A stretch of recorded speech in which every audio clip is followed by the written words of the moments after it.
شروع کرتا ہوں اللہ تعالیٰ کے نام سے جو بڑا مہربان اور نہایت رحم فرمانے والا ہے۔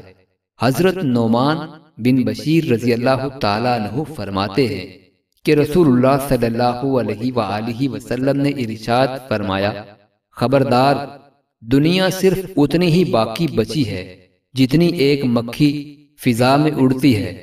اپنے قبر والے بھائیوں کو یاد رکھو کیونکہ تمہارے اعمال ان پر پیش کیے جائیں گے۔ حضرت ابو ہریرہ رضی اللہ تعالیٰ عنہ فرماتے ہیں کہ رسول اللہ صلی اللہ علیہ وآلہ وسلم نے ارشاد فرمایا، جس کو فکر ہے وہ ساری رات سفر کرتا ہے، اور جو ساری رات سفر کرتا ہے وہ منزل تک پہنچ جاتا ہے۔ خبردار، اللہ تعالیٰ کا سودا بہت مہنگا ہے، اللہ تعالیٰ کا سودا بہت مہنگا ہے۔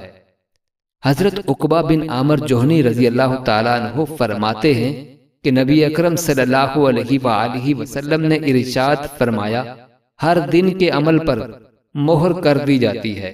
جب بندہ مومن بیمار ہوتا ہے تو فرشتے اللہ تعالیٰ کی بارگاہ میں عرض کرتے ہیں، اے ہمارے رب، فلاں بندے کو تو نے بیماری کی بنا پر نیک اعمال سے روک رکھا ہے۔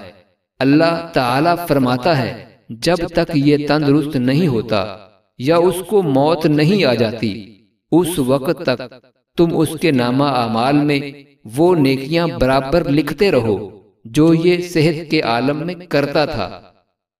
حضرت ابو عبیدہ بن جراح رضی اللہ تعالیٰ عنہ فرماتے ہیں کہ رسول اللہ صلی اللہ علیہ وآلہ وسلم نے ارشاد فرمایا، انسان کا دل چڑیا کی طرح ہے جو ایک دن میں 7 مرتبہ بدلتا ہے۔ حضرت ابو امامہ باہلی رضی اللہ تعالیٰ عنہ بیان کرتے ہیں کہ رسول اللہ صلی اللہ علیہ وآلہ وسلم نے ارشاد فرمایا، حیا اور خاموشی ایمان کی 2 شاخیں ہیں، بے حیائی اور یاوہ گوئی نفاق کی 2 شاخیں ہیں۔ حضرت جابر بن عبداللہ رضی اللہ تعالیٰ عنہما فرماتے ہیں کہ رسول اللہ صلی اللہ علیہ وآلہ وسلم نے فرمایا، علم اس لیے نہ سیکھو کہ علماء سے مناظرے کرو گے اور سادہ لوگوں سے بحث کرو گے اور مجلس کو اپنی طرف متوجہ کرو گے۔